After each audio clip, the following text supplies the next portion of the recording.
we need to talk about activewear consumption. I used to be addicted to buying activewear, and I am no longer addicted, I can say. And I wanted to share how I kind of overcame that obsession and, shopping addiction to it, because I think it's becoming a increasingly bigger problem for a lot of people, because so many people are now getting into the gym, which is great, but along with that comes this pressure to look really good. And for a lot of people, that is the driving reason of why they want to get into the gym, so that they can look, good, look the way they want to.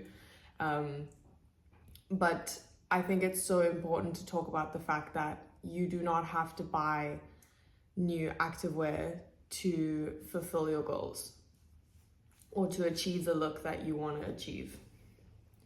So a bit of my backstory: I went overseas in 2024 after finishing high school, and I worked my first real job where I was making decent money. I was working as an au pair in the UK, so all my expenses were covered and I essentially just got to keep all the money I was making. And living in South Africa, we don't have access to that many, of the nice activewear brands. So when I was there, I was like, oh my gosh, I can buy so many nice things. And I did. I spent so much money. It makes me sick to think about how much money I spent specifically on activewear, like Honor Active, Gymshark, Alpha Elite, all those good brands. And at the time when I was buying it, I was like, this is my only chance. I'm gonna go back home and then I don't have access to it, and I have to buy it now if I want to get it and I have the money. So I just bought it, and I bought so much. And obviously, my 18-year-old self didn't have the same taste that I do now. So a lot of it I don't like anymore. I don't find it that comfortable. Maybe I don't like the color. But I was like, I bought it. I spent hundreds of euros on it. I have to use it, or now I'm like, let me try and sell it. So anyway, I bought all this activewear, and I thought this is what's gonna make it, give me my goals that I'm chasing in the gym. And at the time I was really overweight for various reasons, and I hardly fit into it. And that was problem number one, because now I had spent all this money and it didn't even fit me, but I had missed the return date because I ordered it to my friend, and then I only got there a month later. So I was now stuck with it, and I was like, shit, okay. So it was kind of if you want, a motivator when I got back home to South Africa to continue training so I could fit into my clothes, which that in itself is extremely problematic, but that's just where I got to. But anyway, I ended up training consistently and eating normally again, and I lost weight and I became my normal weight again, and I fit into the clothes. But I just couldn't beat the feeling that I actually didn't really enjoy wearing them. They were very tight, very restrictive, and some people like that, but I just found I was not enjoying training in them. I was gravitating towards my more comfortable pieces, and that was really hard. I still have, I think, 2 of those items that I haven't even taken the tags off because I just haven't worn them, which is a shame. It's a huge shame. And I would like to help you if you have this problem, buying activewear when you shouldn't, or when you clearly have enough. I have a couple of reasons of why I don't buy activewear anymore and why it doesn't consume all my thoughts. We need to recognize how well these brands market. Affiliate marketing and using influencers as your marketing is genius, because you get to see the activewear on these amazing looking people, and you think, oh, if I just buy that, I'll look like that. Or a little bit of training and that item, I'll look like her. And no, you won't. You are limited to your genetics, and you can't change your bone structure. So buying a scrunch bum legging isn't gonna change your pancake butt to a dumpy, if you wanna look like this in leggings and you currently look like this, buying the leggings isn't gonna make you look like that. And I've come a long way in terms of the way I think about it now. And I think I was just really young at the time, and obsessed with it. And I was definitely a big target to this kind of marketing. And I fed into it for a long time, because you get into this kind of echo chamber, especially on social media, of like, oh, everyone is buying this. Everyone has the latest drop. Like, you need to buy it because it's going to sell out, and everyone has it. And that's what's that's what's really cool. And then having taken a huge step away for the last like year and a half, I've realized like, oh, so many people don't even know these brands. Like, they don't even know what they are. They don't care about the latest drop. They don't know. They don't care. And it's just you who looks like a loser who's obsessed with activewear, and you're trying to like buy your way to your goals, and it's just not working. And yeah, I definitely got a reality check, and I realized how cringe it was. So the first thing I did was I made a deal with myself. I wouldn't buy any new activewear for any reason, okay? I had enough leggings, I had enough shorts, I had enough sports bras. There was literally no reason for me to buy activewear. So I didn't buy activewear, and I just worked through what I had, like, wearing it as often as I can, and, just getting good use out of your clothes. Like, that's what you're supposed to do. And nowhere else in my wardrobe did I do this. I didn't really have a shopping addiction with other clothes. It was just activewear, which was kind of weird to think about. And since then, I have no desire to buy activewear at all. And I'll tell you why. I got into some research about fabrics and fabric composition, and I learned how toxic polyester and spandex is for your skin. So I was realizing like, oh, you're spending £100 on an activewear set that is genuinely toxic for your body. That's not cute, girl.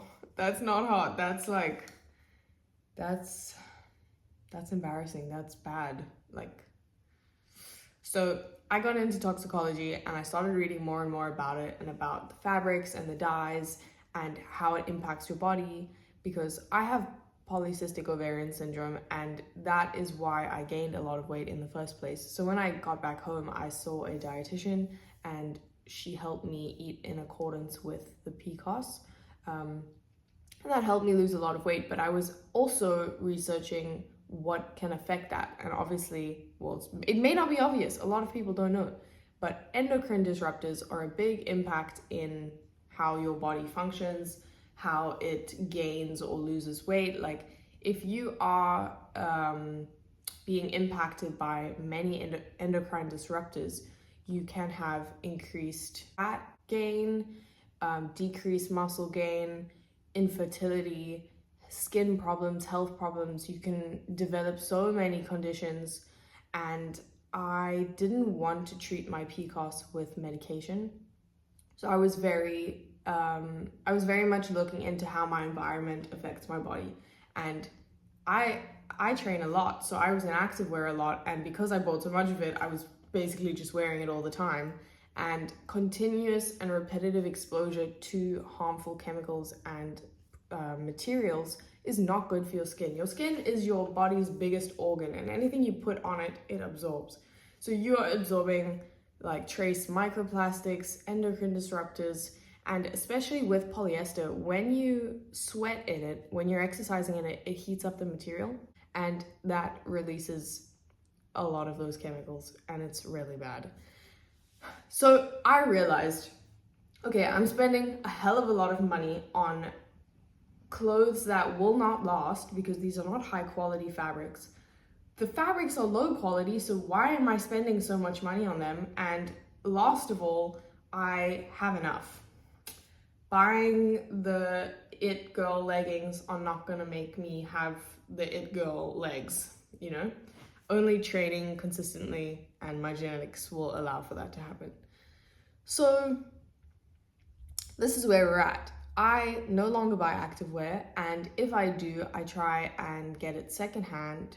If I am acquiring a new piece, I'm trying to sell items first to make some of that money back, and then the activewear that I will be buying or thrifting secondhand will be mainly natural fibers. It is so difficult to find a fully natural fiber material for activewear because the synthetic materials is what gives it that stretch, and it's very difficult to train in clothes that don't have a stretch.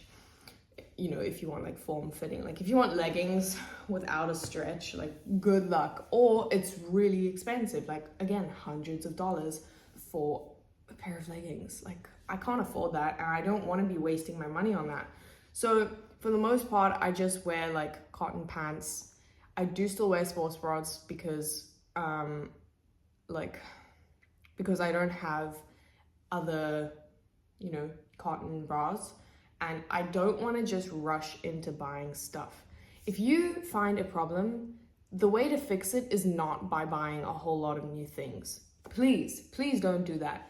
It's great to be aware of endocrine disruptors and which fabrics are not good for your body, but don't just rush into buying a whole new wardrobe, because you are feeding the problem. You're not targeting the root issue. And that is like, you have to really unpack why it is you're obsessed with these brands. Is it that you're obsessed with the look, like you want to look like that? Is it that you want validation from your peers and your friends saying that like, oh, you look amazing or whatever? Is it that you want to, like, you think it feels really nice? Because me personally, I don't think it feels that nice. Like, I bought a lot of Honor Active, and I love Honor Active, but a lot of their clothes, especially their unified collection, I find it is so tight, and you can't wear normal underwear. Like, you have to wear the microest, tiniest, non-seamless underwear to have no underwear lines, and then you end up having a camel toe, and it's like, what are we doing? Like, how am I supposed to combat this, you know? So it's just too much, and I'm over it. I think, again, it comes with a level of maturity. I don't mean in age, I just mean in like how you see yourself and your life outlook.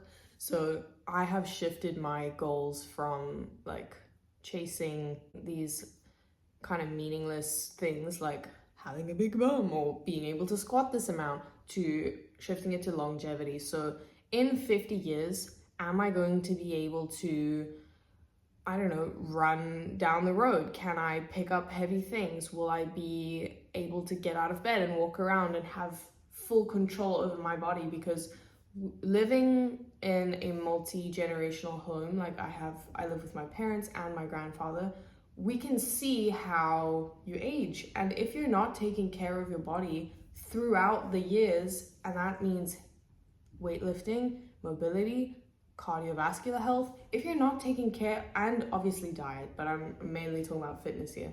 If you're not taking care of your body, your muscles will get weaker. Women, I think it's like 1 in 3 women in their 50s develop osteoporosis. Like, it's, don't quote me, but it's something really high like that. If you're not weight training, you're so much more susceptible to weaker bone density, you know, muscle loss. There's just so many more reasons to motivate your training than looks. So if you're struggling to have a why or have a core driver as to why you're training and it's all wrapped up in looks, you should take some time to reflect on the rest of your life and how training properly and not ego lifting and not just chasing aesthetics will benefit you as you age. So yeah, I don't buy activewear anymore because I don't care how it looks. I am trying to optimize the health of my body, and that's kind of the point of training. You know, if you're spending all this time trying to make your body healthier, it doesn't make sense to be essentially poisoning it with toxic materials. So yeah, take it as you will, maybe take it with a grain of salt. It's definitely something to think about. You do not need hundreds of workout sets. You do not need all the colors coordinated in your closet. You need maybe 2 sets, depending on how often you do the washing. I need at least 5 because I'm training every day of the week. But you don't need more than that, you know? Like, even if you have one for every single day of the week, I can guarantee you, you still have too many, because you can't wear them all at the same time. You can't. And while everyone wants to stay on trend and stay looking with the it colors, like, you know, this is the color of the season, let's think about the planet impact. Let's think about the impact on the planet, because it makes me so mad. We should not be buying new clothes. We have enough clothes on this planet to clothe 6 generations of people, okay? You do not need the newest Lululemon Define jacket. You just don't need it, okay? You don't need it. Save your money, invest it. Invest your money. If you have spendable income and there's really something you've been thinking about, you've considered it, it'll work so well in your closet, like this is the item you need, by all means, go ahead. That sounds like a great purchase. But if you are just buying and buying and buying blindly to try and fill this emptiness inside you, it's not gonna work. It's not gonna make your life better. I promise you. It's just gonna make you feel worse and make you feel like you have to buy more because, oh, I just bought all these things, but why don't I feel better?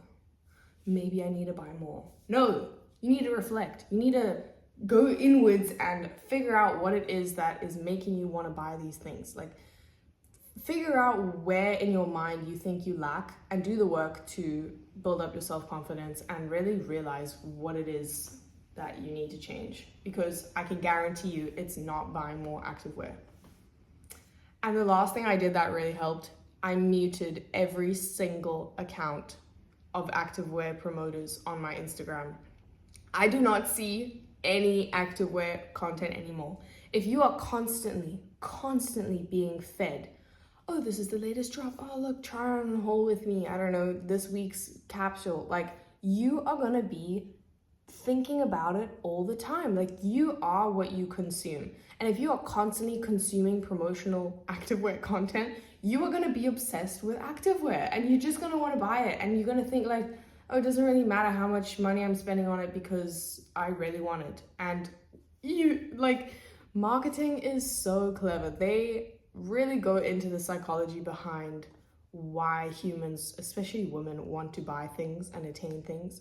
And you are a victim of it, so don't be a victim. Please, unfollow them, and if you don't unfollow them, just mute them all. I promise you, I promise you, within 2 weeks, you will see a huge difference. It's like this noise, that's constant noise, at least for me it was, in my head, like, oh, like, are you thinking about the latest drop? Like, oh, like, how am I gonna make sure I buy that? Like, how am I gonna save enough or work enough to be able to buy that?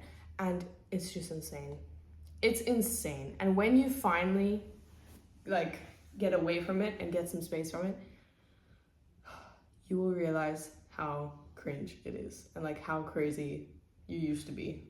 And that's where I am now. And I am still sitting with a lot of the aftermath of these clothes that I have that I don't want and I don't wear, and I'm trying so hard to sell them.